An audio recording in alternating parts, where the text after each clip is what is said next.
El esqueleto está formado, el sistema esquelético está constituido por 206 huesos. 200 corresponden a los huesos y 6 huesecillos corresponden al oído medio. También existen huesos que pueden ser inconstantes, los que se denominan supernumerarios o accesorios. Ellos pueden ser suturales generalmente en las suturas craneales o también o sesamoideos pequeños que se encuentran, huesos que se encuentran asociados a algunos tendones y articulaciones. Aquí tenemos unos huesos suturales o lambdoideos entre la región de las articulaciones entre el parietal y el occipital. Y también estos huesos suturales un hueso en lambda. Y ahora tenemos los huesos constantes supernumerarios accesorios, serían otros como este sesamoideo entre el flexor corto del pulgar en la cara palmar o lateral del dedo. El esqueleto así también axial y apendicular, de acuerdo con su ubicación en las regiones, el cuerpo de los huesos, en el cuerpo se pueden agrupar en dos divisiones: el esqueleto axial, que es el que va a soportar el peso y va de la cabeza a la columna vertebral, y el cual va a soportar el esqueleto apendicular, que son las extremidades superiores y las inferiores. Ahora bien, el esqueleto axial está ubicado en relación con el eje longitudinal y tenemos también, está considerado por el cráneo, la columna repitiendo, y las costillas y el esternón, Y el esqueleto apendicular, cuyos huesos pertenecen a los miembros superiores e inferiores. A su vez, el esqueleto de cada miembro tiene dos porciones, ¿sí? Una cintura o cingulum, una cintura o cingulum,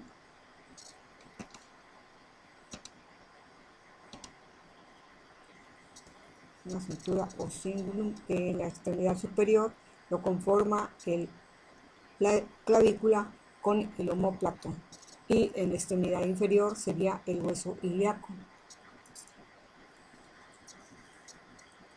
o hueso coxal, que es la unión de los tres huesos.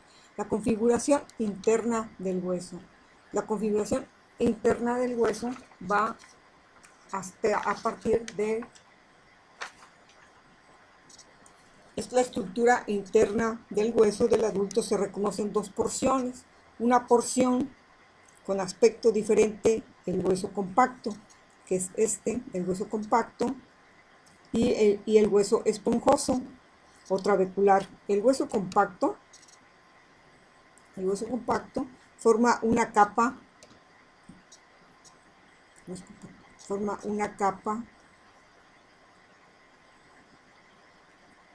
periférica y continua. Está cubierta en su superficie externa por el periósteo, toda la superficie externa, y el hueso esponjoso está constituido por una serie de laminillas o trabéculas que delimitan a espacios que están comunicados entre sí y están ocupados por la médula ósea.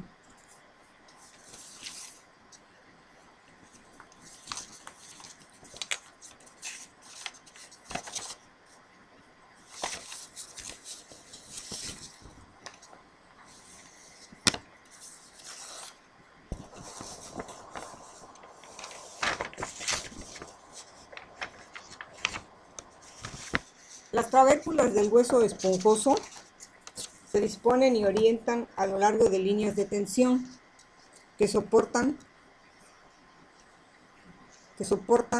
cada porción del hueso, y esta orientación permite al hueso una mayor resistencia a las presiones o a las tracciones. La diáfisis de los huesos largos, de forma aproximadamente cilíndrica, está constituida por hueso compacto. La diáfisis está constituida por hueso compacto que rodea la cavidad medular, y la epífisis, de forma aproximadamente esferoidea, están constituidas por hueso esponjoso redondeadas por una delgada lámina de hueso compacto. Entonces, la diáfisis de los huesos largos, esta es la diáfisis, ¿sí? es de forma aproximadamente cilíndrica. Vean ustedes, aproximadamente cilíndrica. Bueno, está constituida por hueso compacto, la cual está, que rodea a la cavidad medular, que es esta, ¿sí? Y la epífisis, que forma, de forma aproximadamente esferoidea, están constituidas por hueso esponjoso y rodeadas por una delgada lámina de hueso compacto. El hueso esponjoso, el hueso esponjoso de los huesos planos se disponen en dos laminillas de hueso compacto. En los huesos de la calvaria, el hueso esponjoso se le denomina diploe. Y las láminas de hueso compacto se les denomina tabla interna y tabla externa. La clasificación de los huesos.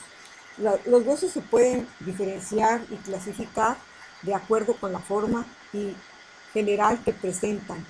En los huesos largos predomina la longitud por encima del grosor y del ancho, y presentan una diáfisis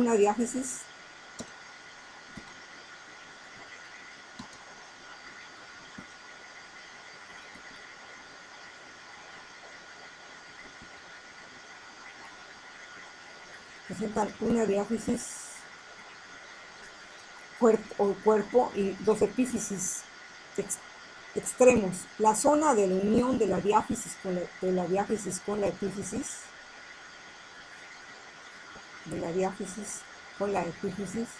se denomina metáfisis, y la tibia es un ejemplo de hueso largo. Los huesos planos.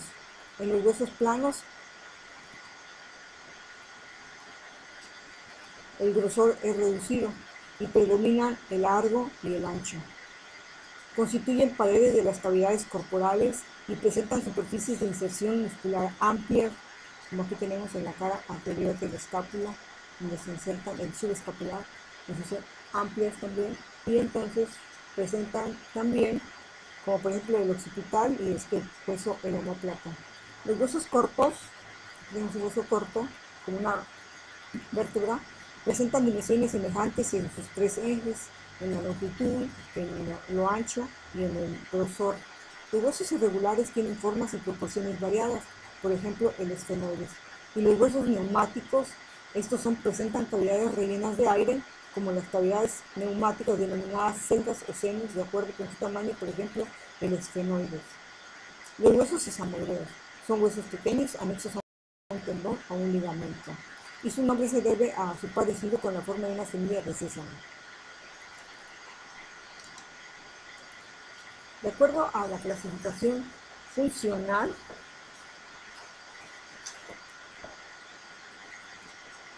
en general los huesos constituyen el armazón del cuerpo y también van a brindar inserción a los músculos principalmente, pero también van a dar, algunos huesos se comportan como una palanca sobre la que actúan para producir movimientos.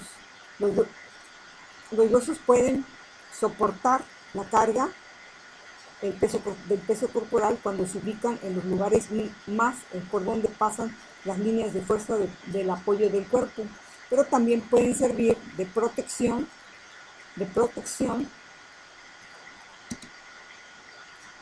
los órganos, limitando sus cavidades, como la cavidad torácica o la cavidad abdominal. Ahora bien, las porciones de los huesos largos. Entonces ya vimos que tiene una diáfisis. La diáfisis es el extremo largo del hueso, es el cuerpo del hueso y es la porción del hueso, es el cuerpo del hueso, ¿sí? Cuya porción central cilíndrica, tiene una porción central cilíndrica de diámetro uniforme y está rellena de hueso esponjoso. Ahora vamos a ver la metáfisis. La metáfisis es el espacio central largo y hueco a lo largo de la diáfisis. A lo largo de la diáfisis, ocupado por la médula ósea, que cambia sus características por la edad. De ser la médula ósea roja, cambia a la médula amarilla, la cual ya no sería capaz para ser donante para un proceso de necesidades de donaciones o autodonaciones de médula ósea. Entonces ahora tenemos la, la epífisis que se encuentra en ambos extremos, y constituyen los aditamentos donde se ubican las superficies articulares. El cartílago epificiario. El cartílago epificiario está responsable de la longitud del hueso hasta su osificación. Este cartílago se encuentra entre la diáfisis y la diáfisis y está en la metáfisis. Este espacio central largo y hueco a lo largo de la diáfisis, ocupado por la médula ósea que cambia sus características con la edad. El ejemplo que tenemos aquí es del hueso largo, tenemos la diáfisis, la epífisis proximal del distal del fémur, proximal de la tibia, las superficies articulares para cada una de ellas, ¿sí? Para formar la articulación de la rodilla. Y ahora tenemos también una porción en donde está la línea epificiaria, es la que une la porción de la cavidad medular con la porción esponjosa también de la diáfisis, de la epífisis distal, pero aquí también tienen ustedes que recordar que esta línea epificiaria se va a borrar con los años hasta desaparecer, y esto es lo que le va a dar el crecimiento del hueso. Los accidentes de la superficie del hueso. Tenemos que todos los huesos, como sirven de inserción a las estructuras, vamos a tener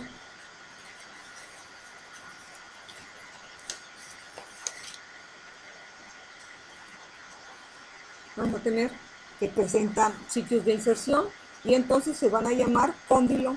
Los cóndilos son salientes articulares en un complejo articular. Aquí tienen ustedes, este es el húmero y tiene un cóndilo en este sitio, un cóndilo medial y un cóndilo lateral, ¿sí? De manera que estas van a servir para las articulaciones, ¿sí? En las partes del hueso inferior, que sería el cúbito y el radio. Después tenemos el tubérculo. El tubérculo es una protuberancia ósea de menor tamaño, como el tubérculo del pubis. Y después tenemos la eminencia pectínea, como en este sitio, ¿sí? En la superficie del pubis, la eminencia pectínea, lo tenemos aquí, en donde también se va a insertar el ligamento pectíneo. Después tenemos el proceso o apófisis. Esta protrusión es una protrusión alargada y puede ser de inserción. Esta se llama también, ahora tenemos el proceso. Los procesos son los apófisis alargados donde pueden ser inserciones, ¿sí? Y tenemos los procesos, bueno, ahí lo vamos a suspender.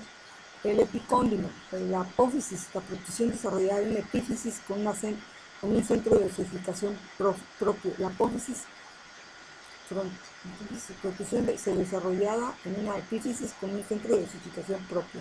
El epicóndilo que está encima del cóndilo está relacionado, por eso se dice, porque está encima de un cóndilo. La cresta es el reborde elevado de un hueso. Y aquí tenemos ustedes en la diáfisis del humeral, ¿sí? En la continuación de la B deltoidea, tenemos en donde se tuerce tenemos esta situación, ¿sí? Que sería llamada también la cresta, ¿sí? La cresta ilíaca, todo el reborde de la cresta ilíaca. La línea, una protrusión ósea lineal, la línea áspera en el fémur, o la línea iluminada que está redondeada de la articulación sacroiliaca, pasa por la línea pectinada hasta el pubis, y son las divisiones entre el abdomen y la cavidad pélvica. Después tenemos la espina, la línea, una protrusión ósea lineal, como se llama, la línea áspera, o la línea de inserción de la B deltoidea. Después tenemos una espina, una protrusión puntiaguda, la espina ilíaca anterosuperior. Ahora bien, los huesos pueden también presentar cavidades que pueden ser articulares o no. Las cavidades articulares son depresiones esferoideas, elipsoidales, y pueden presentar con superficies lisas que están cubiertas con cartílago articular para recibir a una saliente del hueso con interarticular. Las superficies de los huesos también pueden presentar orificios que se consideran nutricios, o también como el orificio de la apófisis, de la apófisis cigomática, del hueso cigomático, por donde pasa el nervio cigomático facial, o también puede prestar paso, como en el infraorbitario, para el segundo par, para el B2 del quinto par craneal. Después tenemos los forámenes que son nutricios, como en el temporal, en la apófisis mastoides, una línea, una arteria emisaria, o también en el parietal también tenemos agujeros para las venas emisarias, o en la porción larga de los huesos también se puede apreciar orificios que van hacia las cavidades medulares para servir de nutrición. La osificación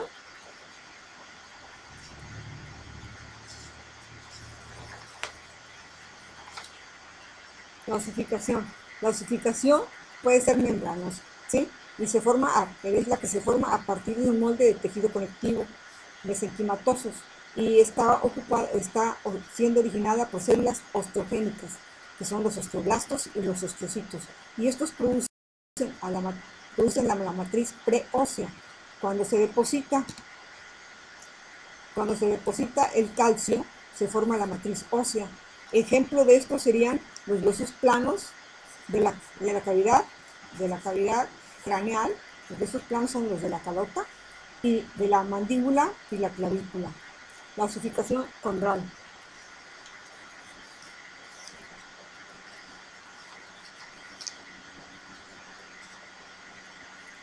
La osificación condral, pericondral o endocondral, el esbozo inicial del hueso del tejido cartilaginoso revestido de pericondrio,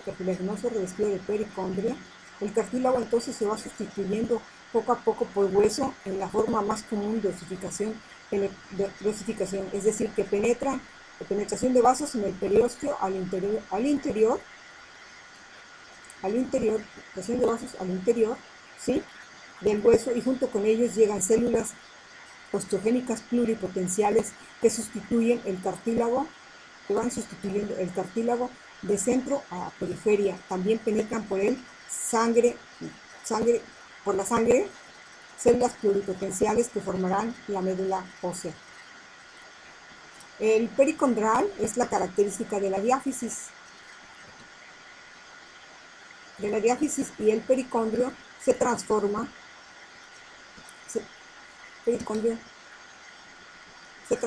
en periósteo y reduce su capacidad osteogénica. Pues esta es la diáfisis. Ahora vamos a ver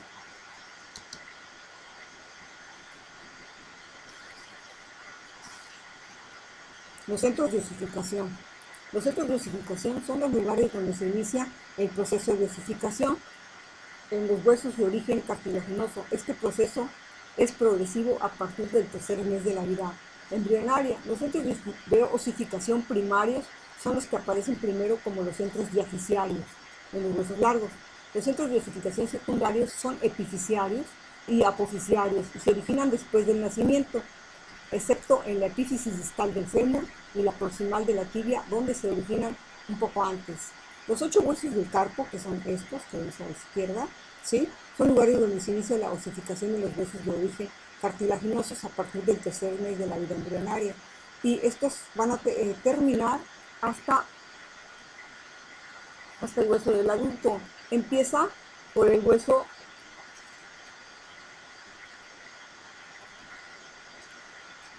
Comienza entre el primero y el noveno mes de la vida, empezando por el grande y terminando por el pisiforme.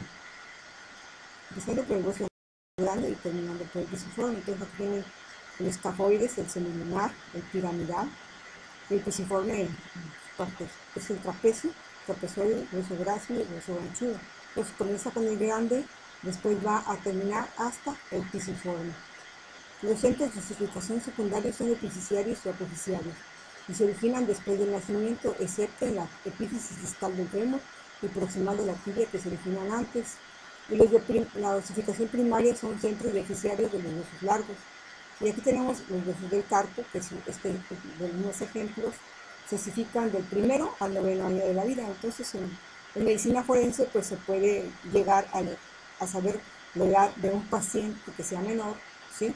Por el grado de clasificación que tenga esta radiografía o la exploración tiene que ser radiológica siempre.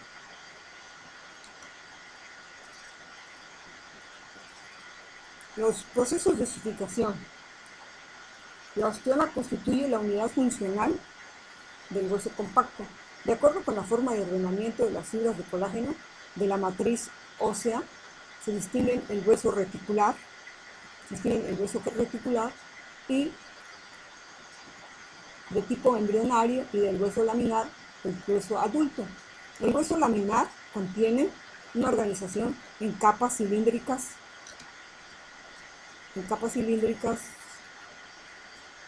denominadas laminillas óseas. En cada laminilla, las fibras de colágeno tienen una dirección oblicua, paralela entre sí. Entre una capa y la siguiente, estas fibras están dispuestas en las direcciones opuestas, en forma alternada. De capa a capa, las laminillas óseas se disponen en forma concéntrica alrededor de un conducto central que contiene vasos. El conducto central, con las laminillas que lo rodean, se denomina osteoma, sistema de Haber. Los conductos centrales de los osteomas están comunicados entre sí por medio de los conductos transversales de Boydman, que serían los transversales. Después,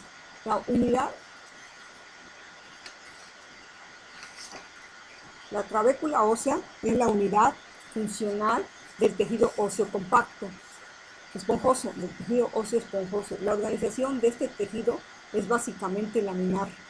Las laminillas óseas se disponen paralelas a la superficie de las trabéculas, formando placas, curvas, barras y cilindros que se unen entre sí y entre sí. No hay vasos sanguíneos.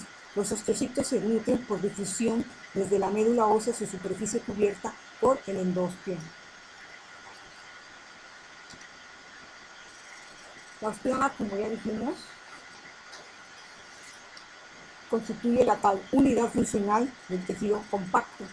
Y de acuerdo con la forma de ordenamiento de las fibras de colágeno de la matriz ósea, se distinguen el hueso reticular y el de tipo embrionario y el hueso laminar del tipo adulto. Entonces aquí tienen ustedes las laminillas dispuestas, ¿sí?, con matrices de tejido conectivo, las cuales tienen un orificio central que es el conducto de Havers, pero sin embargo hay conductos transversales que lo comunican también desde la cavidad del hueso esponjoso hacia el periósteo, en donde estos van a entrar para dar irrigación a la superficie del hueso compacto. Y el hueso siempre va a estar cubierto por una lámina de tejido que lo va a nutrir, el tejido fibroso, que está constituida por el periósteo. Igualmente, en su superficie interna está cubierto por una lámina de tejido que se llama endostio, y el hueso esponjoso se va a nutrir a expensas por inhibición a través de la sangre que le va a llegar del endostio. Una fractura de remodelación y consolidación. Las fracturas se definen como la solución de continuidad de un hueso que se produce la solución de continuidad de un hueso que se produce bruscamente por un golpe. Puede ser un golpe o por una contracción muscular intensa, como ocurre con los deportistas, ¿sí? O también puede ser origen de una tumoración o metastásica que lo que origine la fractura. Para que la lesión de este hueso, consolide, necesita cosas importantes. Primero, lo más importante es que la salud del individuo, luego que el hueso quede totalmente alineado. Eso se llama reducción de la fractura mediante las maniobras de reducción que pueden utilizar la posición de los fragmentos óseos y una inmovilización adecuada, ya sea con placa, con tornillo, con clavos intramedulares y tornillos sus extremos, ¿sí? Esto da lugar, esta inmovilidad va a dar lugar al proceso de cicatrización que se llama callo óseo provisorio, y este callo sufrió un proceso de remodelación mediante el cual se refuerzan algunas zonas y se reabsorben otras, orientándose las clavículas óseas según las líneas de fuerza. De esta manera se forma el callo óseo definitivo, como lo podemos ver en esta fractura que tiene 6 meses de evolución. La vascularización de los huesos largos, pues ya dijimos, ¿sí? Las arterias del hueso son numerosas y su organización depende del tipo de hueso que se considera. Este es un hueso largo, ¿sí? Y las arterias se clasifican en 3 sistemas.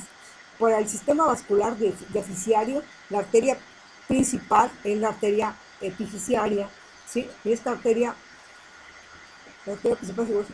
Entonces, para el hueso largo, las arterias se clasifican en 3 sistemas. Para el sistema vascular deficiario, la arteria principal, pues aquí la tienen ustedes, la arteria nutricia, y esta arteria nutricia va a penetrar al hueso en la porción de la diáfisis, pues los conductos va a los conductos, penetrando,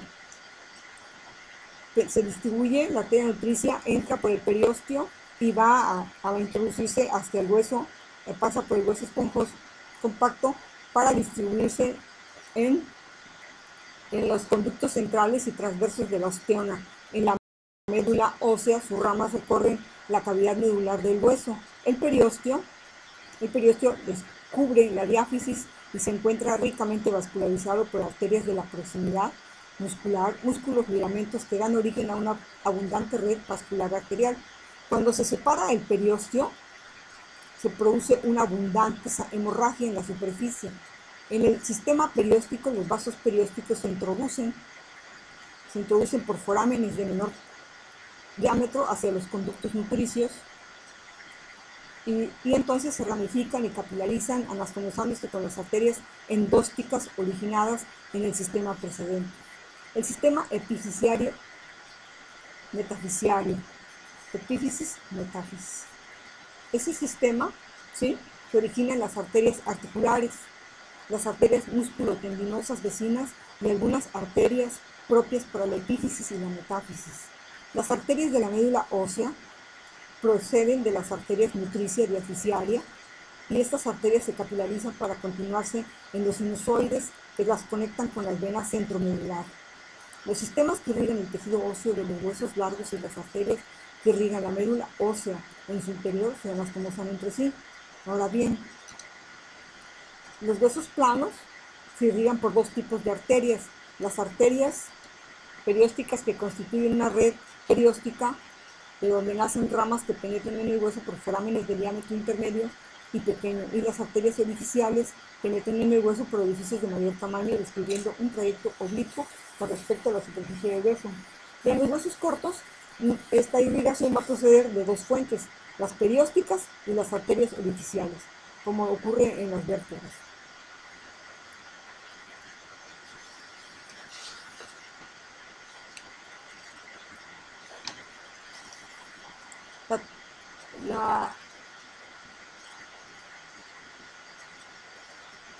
Tenemos algunas patologías, como es la artrosis o enfermedad articular degenerativa que sufre el cartílago articular primaria y secundaria. Pues aquí tenemos una artrosis de la rodilla, en la cual mostramos a una persona que tiene una rodilla en angulación, ¿verdad? Y que entonces, pues, esto no solamente trae el aspecto que ustedes puedan apreciar, sino la marcha y también la claudicación misma, que podría tener dolores a la columna vertebral, en la articulación coxofemoral, y ahora también incapacidad o adelgazamiento de esta pierna por una mala posición. Y el aumento de volumen de la pierna puede ser debido a una degeneración articular por edad, por traumatismo, y también pues esto puede ser primario o secundario. Primaria puede ser debido a una infección, o secundaria a una congénita, puede ser también debido a una infección. Ahora bien, aquí ustedes pueden ver cómo a esta paciente se le han resecado las superficies distales de la diáfisis de la epífisis distal del fémur, para colocar introducir una prótesis igual en la tibia, en su extremo superior de la meseta tibial, Entonces eso se llama una prótesis total de rodilla. Ven ustedes el aspecto de la paciente, ¿va? La cual puede realizar una marcha en forma adecuada. Los tipos de articulaciones. Tenemos que la sinartrosis es en la que no se permite prácticamente ningún movimiento a los segmentos óseos involucrados, que contactan unos con otros directamente. Esto ocurre en las articulaciones del cráneo, cuya principal función es proteger a los órganos que se encuentran en su interior, como es entre el frontal y los parietales. Las articulaciones semimóviles o anfiartrosis, estas se pueden articularse ligeramente entre sí y los segmentos óseos que las componen están revestidos de capas delgadas de tejido fibrocartilaginoso o cartílago. En el caso de las articulaciones intervertebrales, siendo su movilidad reducida, sin embargo, efectúan flexión y extensión. Como conocemos los movimientos que tiene cada segmento de la columna vertebral, ¿sí? Y que están reducidos en algunos aspectos, unos presentan flexión, extensión. La columna lumbar presenta la torácica rotación y la lumbar presenta lateralidad. Las articulaciones móviles o diartrosis son las que brindan mayor amplitud de movimiento. En ellas, los extremos óseos que se vinculan entre sí disponen de diversas estructuras que facilitan el deslizamiento de uno sobre el otro, garantizando al mismo tiempo la estabilidad de la articulación. La mayor parte de las articulaciones de las extremidades pertenecen a este tipo de articulaciones móviles o de artrosis. Las articulaciones fibrosas o sin fibrosis pertenecen a este grupo las sindesmosis. Las sindesmosis son los huesos que se encuentran unidos por estructuras que están compuestas por fibras elásticas o de colágeno, o alineadas en paralelo adoptando la forma de banda o cinta. El ligamento, este sería el ligamento que viene de la apófisis piloides al hueso ioides. Ahora, las membranas interóseas que unen los huesos a través de una lámina de tejido conectivo con fuertes fibras de tejido colágeno, como las que utilizan el cúbito y el radio o la tibia y el peroné. Las gonfosis son una prolongación en forma de clavija o espina que se introduce en un hueco o alvéolo y se mantiene por fibras cortas en posición raíz del diente, en la raíz del diente y el alvéolo. Entonces aquí la cavidad alveolar y la articulación gonfosis, ¿sí? En la cual va a introducirse una prolongación en forma de clavija a esta cavidad para formar esta articulación en la gonfosis. En las estructuras de los huesos que están unidos por tejido fibroso, de fibras cortas, quedan inmovilizados. Este tipo de articulación es la que se encuentra en los huesos del cráneo. Y según la configuración de las superficies, estas se van a clasificar en plana o armónica, como los huesos de los dos propios nasales. La sutura escamosa, en la que su superficie en contacto están talladas a bisel, la escama del temporal con el parietal. La límbica o sutura escamosa con engranaje por superposición, es la que estamos en la escama del temporal con el parietal. Y dentada, engranamiento de los dientes que encajan entre sí. Estos serían los parietales con el frontal. Aserrada, como la sutura entre los parietales, la sutura sagittal, y la squindilesis en forma de cresta, como la que vemos o acabamos de estudiar en la articulación con la ranura entre el gómer y el esfenoides. Ahora, las articulaciones cartilaginosas. Las superficies articulares poseen formaciones de cartílago hialino o fibrocartílago. Estas que se van interponiendo entre ambos huesos carecen de cavidad sinovial y presentan ligamentos periféricos que rodean la articulación. De estos tendremos las sincondrosis condrocostales, como las que continúan con los cartílagos costales, con el esternón o los cartílagos costales, con las propias costillas. La sínfisis, que es un cartílago interpuesto en las superficies, fibrocartílago interpuesto en las superficies articulares. Ese es el disco intervertebral, por ejemplo, también. Y el cartílago epifisiario de crecimiento es una articulación transitoria que desaparece con la edad. Las articulaciones óseas. Las soldaduras óseas entre los huesos se llama sinostosis. Y en ello tenemos el hueso esfenoides, y el occipital, ¿sí? Y también el sacro con la unión de sus 5 vértebras. Las articulaciones sinoviales. Las articulaciones sinoviales entre los huesos que presentan entre las superficies articulares, estas van a presentar una superficie articular interpuesta con líquido sinovial en su interior, son móviles cuya movilidad va a depender de la forma de las superficies articulares y de los ligamentos que sostienen entre sí a los huesos articulados. Sus superficies articulares están revestidas de cartílago hialino es el cartílago articular, y los huesos están unidos por una cápsula articular fibrosa que presenta un revestimiento de membrana sinovial en su interior. Las superficies articulares por la forma pueden ser planas o artrodia, ¿sí? Y dan un desplazamiento, y este ejemplo de ellos es las articulaciones cigapoficiarias. Estas son un ejemplo de articulación cigapoficiaria, ¿sí? La articulación entre una vértebra y la otra. Ahora cilíndrica, son segmentos de cilindros, uno convexo y otro cóncavo, que permite movimientos de deslizamiento y giro longitudinal. Esta articulación la da la región subtalar.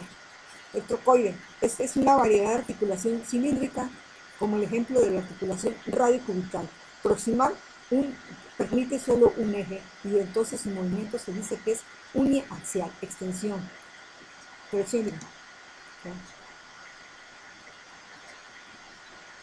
Después, ginglimotroclear es una de las superficies en forma de polea, en cuyo surco garganta se aloja la saliente de la superficie articular opuesta, como la articulación húmero-cubital. Entre las articulaciones elipsoideas o condilias, las superficies articulares son dos caras elipsoidales ovoideas, una es cóncava y la otra convexa. Esta articulación es la articulación radiocarpiana y que va a presentar también dos movimientos, extensión y flexión. Las articulaciones bicondilia son en las que se presentan dos superficies convexas, elipsoidales, que son los cóndilos, y se deslizan enfrentadas sobre una sobre otra. Esta es la articulación, por ejemplo, de ella es la articulación temporomandibular. La articulación bicondilia doble, en la que dos cóndilos de una epífisis se enfrentan a dos superficies articulares prácticamente planas sobre los cóndilos de otro hueso. Ese sería el fémur con la tibia, con la superficie de la tibia. La articulación celar o por encaje recíproco. Cada una de las superficies articulares que es cóncava en un eje y las otras convexa en el eje perpendicular, o sea, celar o de silla de montar. Entonces esta es la articulación típica, es la trapecio metacarpiana, y su grado de movilidad es que es biaxial, en dos direcciones. Las articulaciones esferoideas o en artrosis, en que las superficies son esféricas, una de ellas es convexa y se enfrenta a la excavación de la otra superficie, que es cóncava, escápulo humeral, y es multiaxial. La cotiloidea es una variedad de articulación esferoidea, donde la superficie cóncava es suficientemente profunda para albergar gran parte de la superficie convexa y sobrepasa su ecuador. El ejemplo de ella es la coxofemoral, y también es multiaxial en los dos extremidades. Las cisarcosis están constituidas por músculos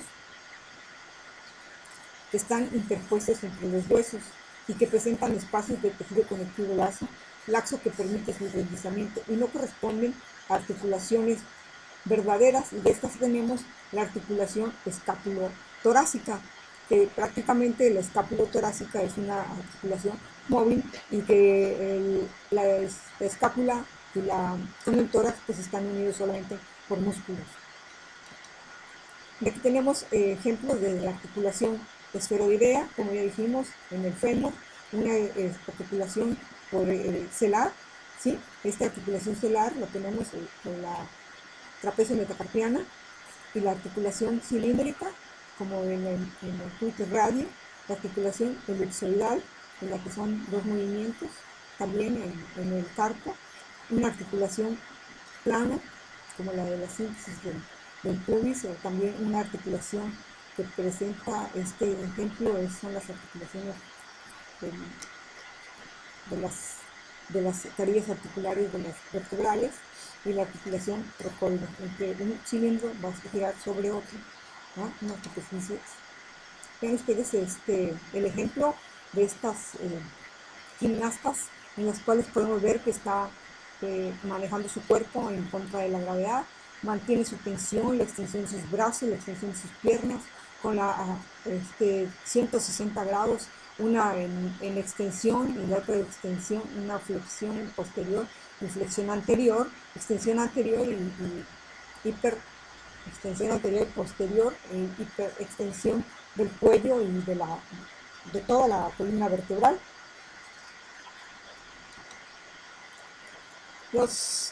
Para la mecánica articular,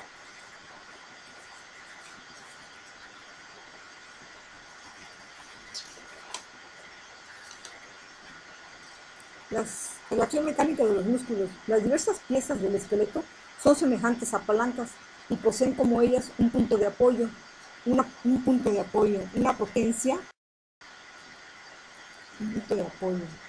una potencia y una resistencia. Y de ahí vamos a clasificar que los movimientos del cuerpo van a actuar con las articulaciones, con los huesos, vencer la resistencia, van a actuar como palancas de primer, de segundo y tercer grado. Entonces vamos a tener que nosotros tenemos las palancas de primer grado,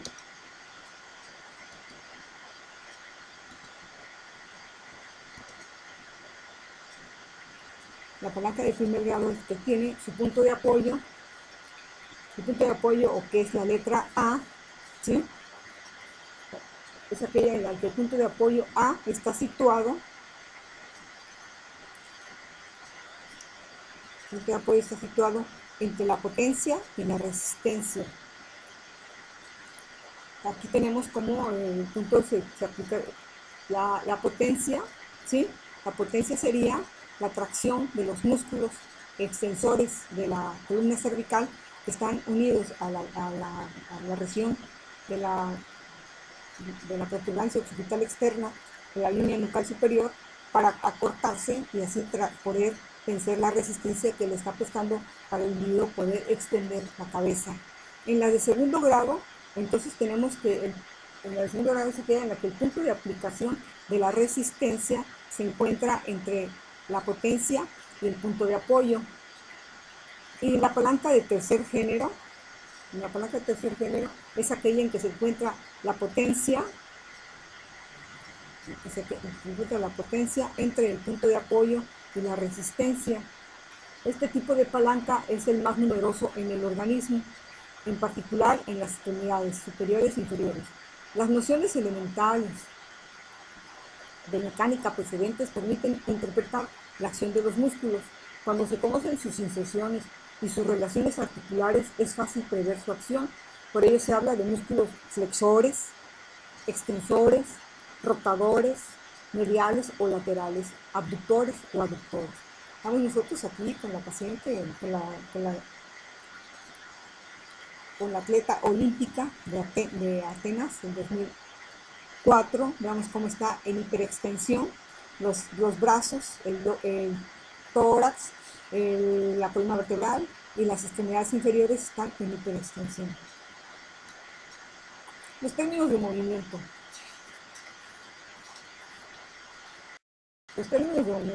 Hay movimientos que describen el tipo de movimiento que presenta una porción del cuerpo, de un hueso o de un órgano con respecto a otros. Los movimientos simples son la flexión,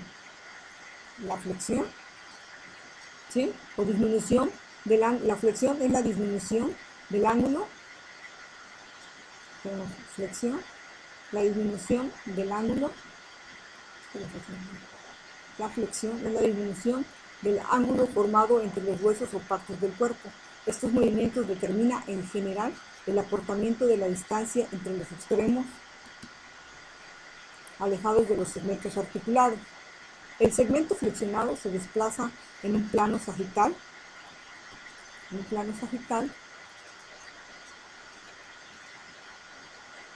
y su extremo articular gira alrededor de su eje transverso, excepto en la flexión del pulgar, donde el eje del giro es oblicuo. La extensión indica, ¿sí? Eso indica el enderezamiento o el aumento del ángulo formado entre huesos o segmentos del cuerpo en movimiento. Se desplaza en un plano sagital alrededor de un eje transverso, excepto el pulgar, y puede haber un alargamiento de la distancia entre los extremos alejados de los segmentos. En abducción, el extremo no articular de un segmento se aleja del plano, ¿sí? Es abducción. Abducción, el extremo no articular del hueso se aleja del plano sagital mediano. También se denomina separación.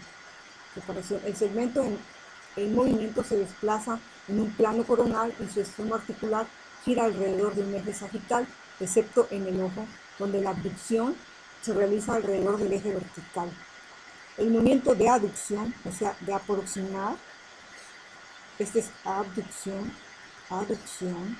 aproximación, es el movimiento opuesto a la abducción, y el segmento en movimiento se desplaza en un plano coronal alrededor de un eje sagital, a excepción de la del ojo.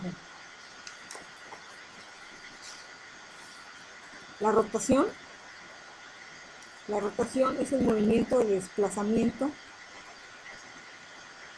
La rotación es el movimiento de desplazamiento de un segmento hacia adelante. También lo denominan protracción en el caso del hombro.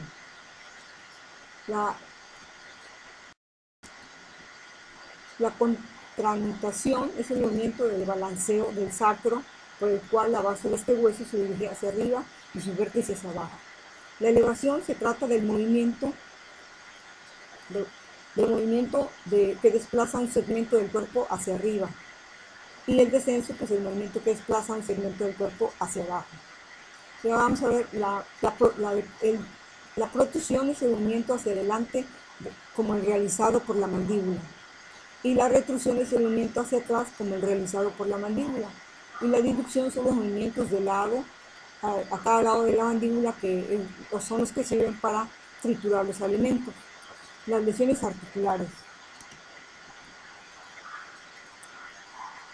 Entonces, aquí, para comprender los movimientos de esta clavadista campeona de medalla de plata, me parece, en las últimas Olimpiadas, tiene que no solamente haberse lanzado sobre el nivel del trampolín, sino alcanzar una superficie, una elevación más de 2 o 3 metros, después en posición vertical, después se hiperflexionan, y al alcanzar a una determinada descenso, gira su cuerpo en 180 grados, y entonces ya en pendiente se extiende, junta los brazos para descender en forma perfectamente sagital al perpendicular al plano del agua de la alberca o del foso, y entonces así lograr su clavado perfecto para tirar menos agua.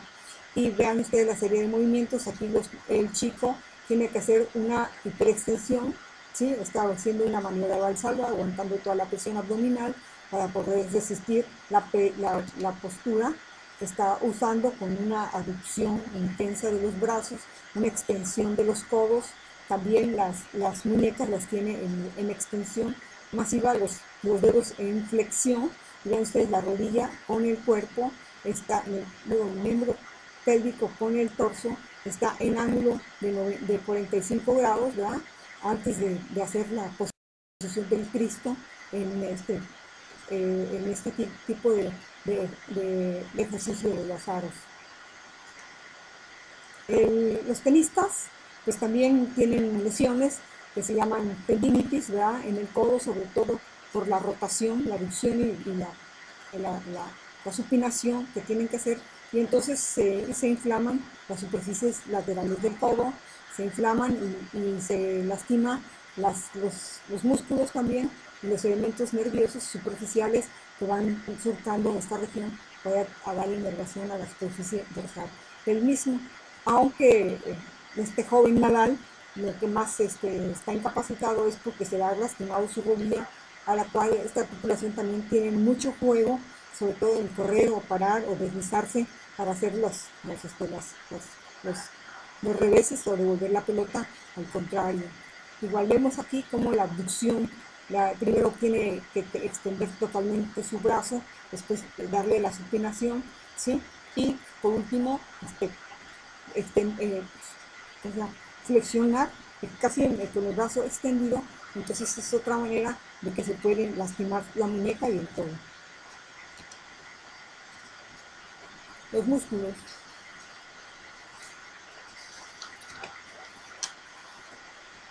El sistema muscular está compuesto por todos los músculos del cuerpo.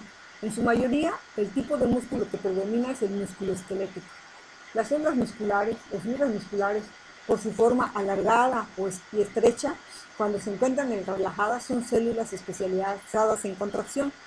Se distinguen tres tipos de músculos, de acuerdo con sus características: voluntarios frente a involuntarios, sí, y también estriados frente a lisos, si se observan o no estrías en el examen microscópico; somáticos frente a viscerales, si están localizados en la pared corporal; o soma, formando parte de órganos huecos o vísceras. Los músculos estriados esqueléticos son músculos somáticos voluntarios que permiten realizar el movimiento de los huesos y las articulaciones y otras estructuras como el ojo. El músculo estriado cardíaco es un músculo visceral involuntario que constituye la mayor parte de las paredes del corazón. Los músculos lisos, no estriados, son músculos viscerales involuntarios que forman parte de las paredes de los vasos sanguíneos y de los órganos huecos o vísceras. Mueven sustancias a través de ellos mediante contracciones secuenciales, coordinadas, pulsaciones o contracciones peristálticas.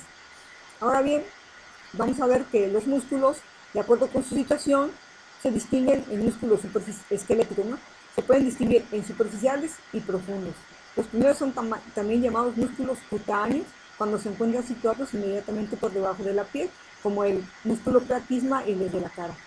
Y también están desarrollados en el hombre si se encuentran al nivel de la cara, como ya dijimos, los de la mímica y los de la cabeza y el cuello. Y ahora los músculos profundos son los que se encuentran cubiertos por fases de revestimiento superficial y los envuelven y los separan del tejido subcutáneo.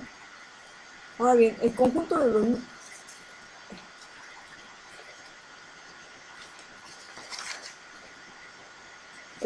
de estos músculos en un individuo medio normal corresponde a algo menos de la mitad del peso corporal, es decir, aproximadamente de 30 kilogramos para un adulto de 70 kilos. De ellos, el, los músculos de los miembros les corresponden aproximadamente 7 kilogramos para el miembro superior y 13 para el miembro inferior.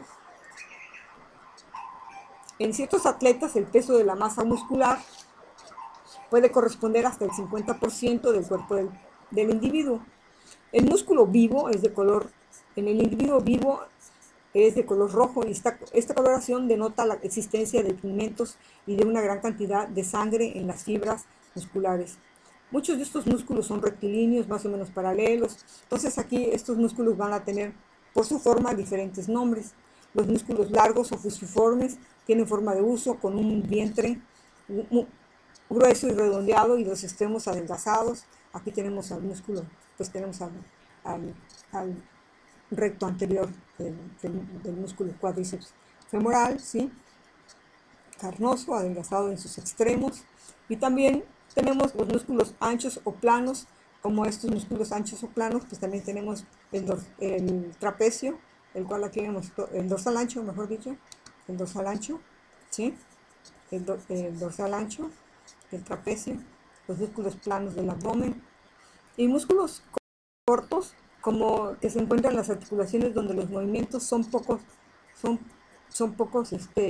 son poco extensos, pero lo que excluye su fuerza sí es por su especialización. Por ejemplo, los músculos de la eminencia tena, ¿sí? En la palma de la mano, ¿sí? O para mover el pulgar, o también los del ojo. Los músculos peniformes. Los músculos peniformes son músculos que parecen penachos, ¿sí?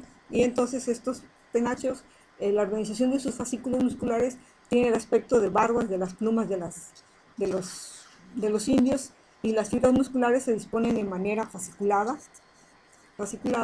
o oblicua con respecto al tendón que forma su eje, y pueden ser semipenados cuando,